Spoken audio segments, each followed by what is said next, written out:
જાંબુઘોડાના જોટવડ ગામે શોર્ટ સર્કિટથી ઘાસના ગંજીમાં આગ લાગતા 70,000નું નુકસાન.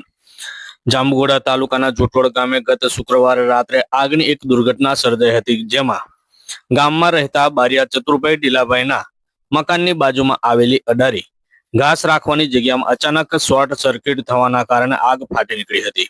આ ઘટનામાં ખેડૂતને આશરે 70,000નું આર્થિક નુકસાન થયું હોવાનું જાણવા મળ્યું છે.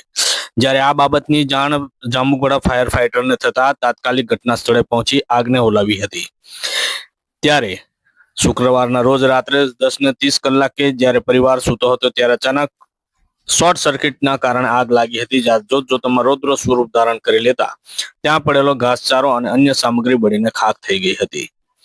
ભોગ બનનાર ખેડૂતના જણાવ્યા મુજબ ઘાસચારો 12,000નો, લાકડા 26,000ના, પતરા 25,000, લાકડાનો દરવાજો 7,000, કુલ અંદાજિત નુકસાન 70,000નું થતા આ ઘટના અંગે જોટવડ ગ્રામ પંચાયતના તલાટી કમ મંત્રી દ્વારા યોગ્ય તપાસ કરી અહેવાલ તૈયાર કરવામાં આવ્યો હતો.